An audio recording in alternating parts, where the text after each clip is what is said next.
Bonjour à tous, c'est Matt, on se retrouve aujourd'hui pour notre vidéo du dimanche. On va faire le point sur plein de choses, sur mes positions, sur les alts, sur ce que vous m'avez demandé, et bien sûr sur Bitcoin, ce avec quoi on va commencer.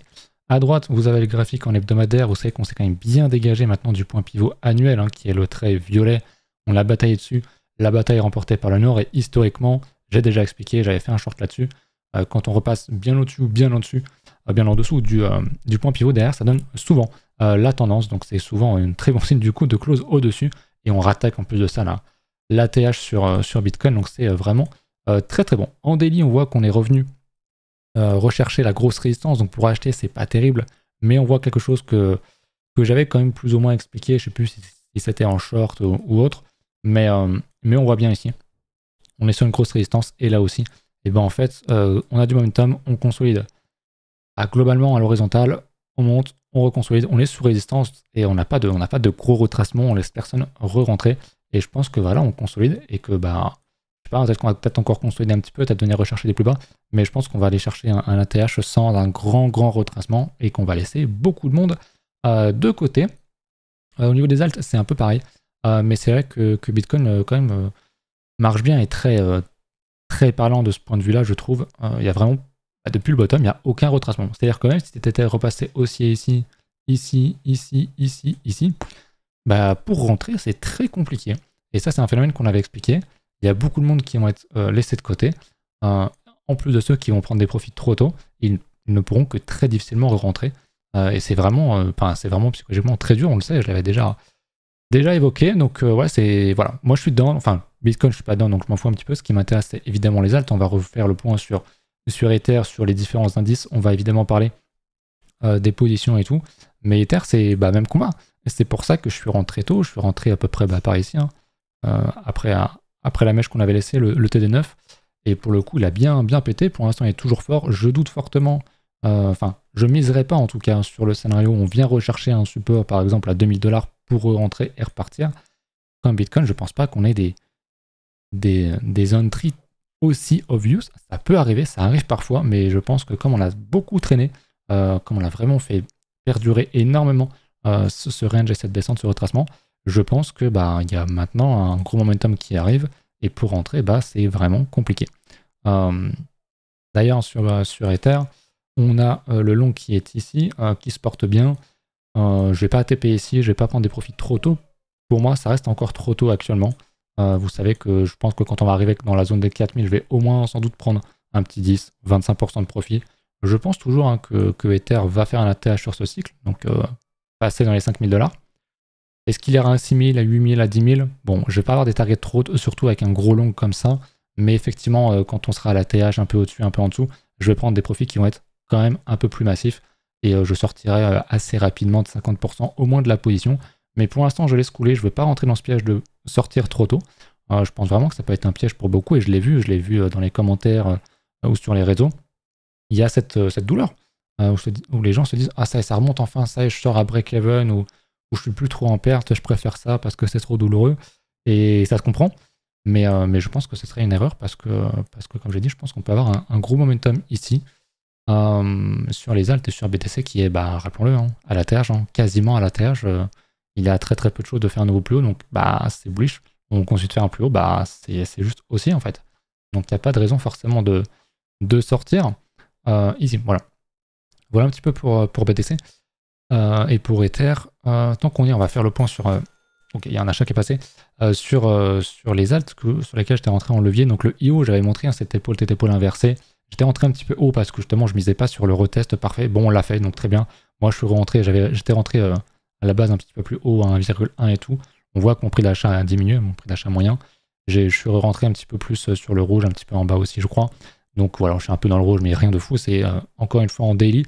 C'est une très belle structure dans un très beau contexte. On en avait déjà parlé. Donc ça aussi, je vais être très patient. Le cubique, pareil, qui range. Donc pareil, je suis rentré pas mal de fois. Vous voyez les points verts ici. Donc pour l'instant, j'ai toujours un prix moyen d'achat qui est légèrement au-dessus où on est actuellement, mais c'est globalement le niveau où on est. Donc on est en attente que ça décolle tout simplement. Voilà un petit peu pour ça. Au niveau des indices, j'ai pas regardé, j'avoue, Ether face à BTC. Globalement, il doit ranger en daily. Il retrace un petit peu, je pense pas qu'il retrace énormément, mais ouais. C'est vrai que c'est compliqué de rentrer là-dedans. T'as pas envie d'acheter une énorme bougie verte comme ça, c'est sûr et certain. Et pour autant, peut-être qu'on n'ira plus beaucoup en dessous. Au niveau de la dominance, qui pour moi est quand même quelque chose de très important, de fondamental à regarder. On est en hebdomadaire. On va dézoomer un petit peu. On est vraiment dans un rallye de Bitcoin depuis fin 2022. C'est vraiment impressionnant. Il y a la narrative ETF, gouvernement US qui joue sans doute beaucoup aussi. Mais je pense toujours qu'on aura une tendance baissière là-dessus, un gros mouvement, type comme on l'a eu connu ici en 2021.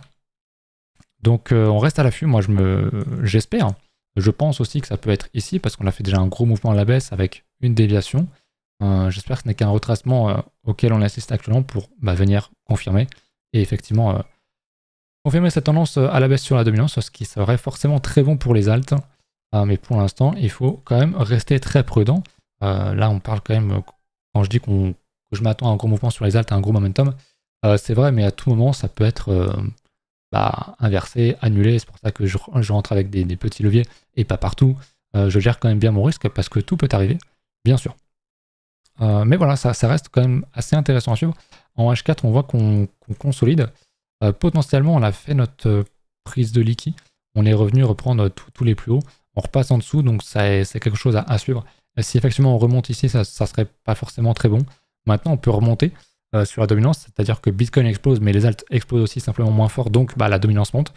C'est aussi un petit peu le piège avec la dominance, c'est que ça peut monter ou descendre dans plusieurs schémas différents, donc il faut savoir l'interpréter aussi. Mais j'aime quand même bien ce premier mouvement qui a été enclenché maintenant. Il va falloir suivre ce qui se passe, mais si effectivement Bitcoin casse son ATH et il est proche de le faire, ça peut aller assez vite. Ça risque de bouger là-dessus. Voilà. Et je pense que ça pourrait remonter encore un petit peu et pour autant les alts pourraient elles aussi profiter de la hausse. Donc c'est forcément quelque chose à suivre de très très près un petit peu tous les jours. Qu'est-ce que je regarde? D'habitude aussi on a le Total 3 qui a fait sa structure ici. C'est aussi pour ça que je suis quand même assez optimiste au niveau des alts. On a un beau retest avec un beau double bottom ici, je l'ai déjà montré. On est sur des phases de retest. Est-ce qu'on va venir rechercher pile ces niveaux-là? Je sais pas. Encore une fois, j'aimerais pas attendre forcément le retest ultime dans cette zone-là. Enfin ici. Je pense que ça reste quand même une bonne entrée. On est actuellement dans les alts. C'est pour ça que moi je rentre et que je suis prêt aussi à avoir un petit peu de drawdown. C'est-à-dire que oui, théoriquement, le niveau de retest, il est 5% en dessous. Qu'est-ce que 5% sur un total 3? Voilà, c'est chacun son niveau de risque, mais je préfère pas trop me mouiller là-dessus. On a un indice qui est pas mal aussi, qui a été fait par Pepperstone, donc dans l'industrie traditionnelle, qui est le Alt 30. Donc toutes les 30 premières cryptos globalement. On est dans un beau range, on n'avait pas fait d'ATH là-dessus non plus, ça ressemble beaucoup au Total 3 globalement, au Total 2. Mais voilà, c'est aux Others d'ailleurs, même plutôt je pense aux Others, qui est donc top 100, si je dis pas de conneries. Ouais, sans le top 10, mais je crois que c'est top 300 sans le top 10. Donc globalement, ça se ressemble. On fait des structures là aussi. On est plus sur une phase de retest. Pour le coup, ici, on a eu le retest, on a eu la structure ici, on a eu la cassure, on reteste et pour l'instant, comme vous voyez, on rebondit bien dessus. Donc pour moi, c'est quelque chose de aussi d'intéressant. C'est bien, on tient ce niveau. On avale, on fait un avalement en daily. Hein, ici, on voit bien, on avale la bougie d'avant. Donc c'est un signal. Pour moi, c'est bien. C'est pour ça que je rentre aussi sur les alts. Si maintenant, dans le futur, on fait ça, ok, je comprendrai les gens qui préféreraient sortir, quitte à sortir sur plus bas, et en fait derrière on fait une plus grosse structure, hein, quelque chose comme ça. Donc ça à suivre de très près, on est sur un niveau clé de rebond, de retest qu'il faut suivre vraiment de près. Un petit peu tous les jours, il faut regarder au moins les clôtures daily sur les prochaines semaines à mon avis, enfin dans la semaine qui arrive, tout simplement. L'indice que je regarde énormément, c'est le Others divisé par BTC, donc pour voir la force des alts face à BTC. Depuis quelques jours, ça dump quand même pas mal. On est venu rechercher des bons niveaux, mais on ravale un petit peu à la hausse aujourd'hui. Donc, globalement, ce qui m'intéresse, c'est surtout l'hebdomadaire. C'est qu'on repasse au-dessus, qu'on casse ce range violet qui pourrait donc confirmer une grosse déviation sur une plus grosse unité de temps. Ce serait vraiment bien. Et je pense que quand ça arrivera, si ça arrivera, on aura un gros mouvement sur les alts. Et encore une fois, c'est encore très tôt pour rentrer. Pour moi, le signal qui sera pas manqué, c'est quand on va casser. Et quand on va casser ça, je pense que ça peut partir très fort, très très sec, comme on l'avait pu déjà l'observer dans le passé. Mais je comprends l'avis des gens qui préfèrent attendre plus de certitude pour rentrer. Moi, simplement, j'aime pas ça. C'est ma manière de faire, c'est pour ça que je préjote. Des fois, ça marche, des fois, ça marche pas. Mais je préfère ça que rater le train. C'est vraiment quelque chose d'assez horrible. Mais encore une fois, chacun sa méthode de faire. C'est pas un souci. Voilà un petit peu pour ça. Je vais regarder les alts du coup que vous m'avez donné. Le marché de trading, hein, globalement, on s'en fout. Enfin, on s'en fout pas, mais globalement, on est toujours sur des grosses perfs. Enfin, vous voyez le SP500 cette semaine qui est extrêmement puissant, qui reprend des niveaux qui est proche d'un ATH aussi. Donc c'est extrêmement haussier. C'est des choses qui jouent aussi en notre faveur, malgré que le dollar remonte. Donc pour l'instant, il y a une petite décorrélation, en tout cas purement sur le dollar. Mais j'en avais déjà parlé aussi. Donc on va pas y revenir. Donc ouais, ça reste. Globalement, je sens que la macro, la tendance, la narrative de fond change un petit peu et ça se voit sur les graphiques aussi. Donc c'est une super chose. Vite fait, AS Extensity, je voulais faire un short. J'ai pas eu le temps de le faire, mais on a bien retracé. On est venu chercher le 50%, je crois, quasiment le 50%. Donc on a un beau retest, on a un bel avalement à la hausse. Pour moi, c'est peut-être une entrée qui peut être intéressante. Il faut juste pas avoir peur d'un moins 30%, d'un drawdown certain. Ça doit être globalement pareil sur le virtual, c'est sur plein d'autres alts. On a des zones de retest qui sont intéressantes, qui peuvent être payantes, mais ça reste bien sûr risqué sur ce genre de niveau. Mais si ça paye, eh ben, ça payera quand même pas mal. Voilà. Faisons le point sur les alts que vous m'avez donné. Déjà, j'avais fait un short sur le SWFT Coin qui est très intéressant. On est sur un graphe mensuel. Ici, ok, c'est vraiment très très rare de voir ce genre de choses. On avait un range de 2018 à début 2025, fin 2024, qui a enfin cassé. Donc on a vraiment un range de très longues années. C'est très très rare de voir ça dans la crypto. C'est très atypique.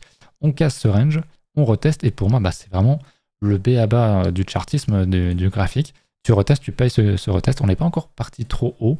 On est plus en conso actuellement, comme je l'avais dit. Hein. J'aurais aimé idéalement qu'on vienne casser tous ces niveaux-là, prendre un petit peu de liquide, ça nous ferait une bonne rentrée. Et puis on repart derrière. Bon, c'est pas forcément une narrative qui m'intéresse, c'est de la DeFi, du bridge, etc. Mais le fait est que ce range qui casse, un token, un stock, qu'importe, qui range pendant 6 ans et qui casse ensuite, c'est forcément quelque chose à suivre.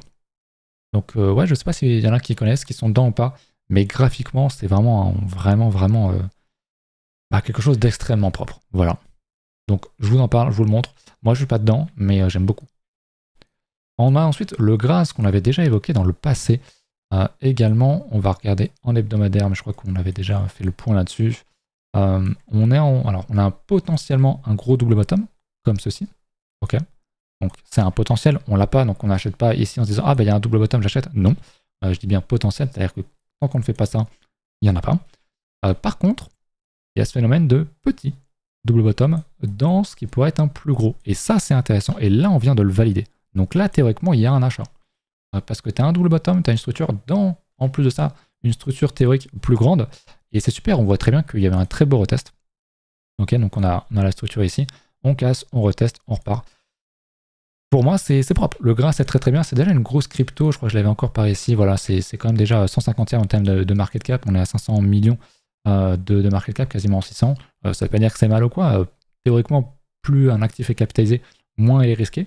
Ce qui n'est pas non plus un gage absolu de sécurité, mais ça reste quand même quelque chose à surveiller. En plus, c'est de l'IA et du doping, donc c'est quelque chose qui est à la mode, donc je comprendrai totalement ce genre d'entrée dans ce genre d'actif, et d'ailleurs, je pourrais peut-être même le faire avec ma stratégie à levier, ça pourrait être quelque chose qui se fait en x2, ça pourrait être quelque chose d'assez safe. Alors forcément, là-dessus, il y a peu de chances que vous allez chercher un x10, mais il y a quand même des bonnes perfs à aller chercher, donc voilà. L'ATH est ici en plus. Ça, c'est un coin qui fera assez facilement un ATH puisqu'il est très récent et pas si loin. Il est à 80%. Donc dans la crypto, c'est pas grand chose évidemment. Mais voilà, je vous le montre. Pour moi, c'est quelque chose d'intéressant et de globalement fiable. Donc voilà. Mais voilà, c'est toujours pareil, ne pas all-in sur n'importe quoi. Sur rien d'ailleurs, même sur Ether, certaines conneries d'all-in sur Ether. C'est extrêmement fiable. Mais on a connu des grosses cryptos qui se sont effondrées, Luna, le FTX. Il y en aura d'autres. Il y en aura d'autres dans le futur. Peut-être qu'un jour, ce sera Ether. Peut-être que ce sera Solana. Peut-être que ce sera... Bon, j'espère pas Bitcoin. Parce que si Bitcoin tombe, il n'y a plus de marché, globalement, en tout cas pour quelques années. Mais bref. On voulait me refaire reparler du Arwave aussi, qui est très bien. Je ne sais plus quel narratif c'est. Je crois que c'est du Dupin aussi. Très bien, qui avait fait Une très bonne poussée 2023-2024, très impressionnant, qui était assez proche de la TH, qui a bien retapé. On est venu rechercher le niveau de retest du double bottom ici, hein, si on zoome. Ici, on avait une petite structure, ici. Hop, on est venu rechercher ça, donc c'est assez impressionnant avec un beau TD9. Donc c'était très agressif d'acheter ça, mais preuve que ça marchait bien. Idem pour ici. Quand on zoome maintenant avec ce contexte-là plus grand, quand on zoome, on voit qu'on fait des structures. Ici aussi, on a un double bottom type Quasimodo. Hein. Type Quasimodo, c'est nous qui, enfin c'est moi qui ai appelé ça. Enfin c'est moi qui appelé ça parce qu'à l'époque, quand je faisais des vidéos avec Tilt, le vrai double bottom, c'est quand le second creux est défendu par le précédent, mais type Quasimodo, c'est quand tu fais un second creux qui est plus bas, mais que tu viens bien sûr confirmer ici le retournement de structure. Je crois qu'il y a des gens qui font de la, comment on appelle ça, de la smart money, tout ça, ICT et tout, qui appellent ça un break of structure ou quelque chose. Enfin bref, dans tous les cas, c'est quelque chose qu'il faut regarder, ça reste quelque chose d'intéressant. On casse ce niveau-là, on reteste pour l'instant, mais si effectivement on vient reconfirmer un plus haut ici, pour moi, ce serait théoriquement un achat avec quelque chose, avec quand même un signal fort qui est envoyé à la hausse, tout simplement. Et on continuerait, là on voit bien la structure, je vais enlever un petit peu tout ça, on est en phase de retest, donc j'aime bien. Il y a plein de choses qui me font dire qu'effectivement, il y a de la structure, il y a de l'envie, il y a le marché tradit qui est très bien aussi. Pour l'instant, les planètes s'alignent et je pense que c'est les bons moments pour s'exposer, avec toujours le risque qui va avec. Dans tous les cas, il y aura toujours un risque. Vous ne pourrez pas investir, surtout dans la crypto, sans risque, ça n'existe pas. Et je pense qu'on est dans une période vraiment propice. Moins risquée qu'à l'époque où je disais faites un petit peu de DCA à la baisse, prenez vos marques, etc., etc. Là, on a quand même des structures, on a des choses qui se mettent en place, plus la macro qui commence à être intéressante. Donc pour moi, ça reste intéressant, tout simplement. Voilà. Est-ce que j'ai autre chose à vous montrer? Je crois que non, on va pas refaire tout le tour de mes alts. On en fait souvent, d'ailleurs, ce soir, stream sur Twitch. Et d'ailleurs, je restream un petit peu sur d'autres plateformes. Je fais un petit peu sur Twitter et aussi sur YouTube. Vous l'avez peut-être déjà vu la semaine dernière ou dans la semaine. Donc n'hésitez pas à passer, vous le verrez sur YouTube.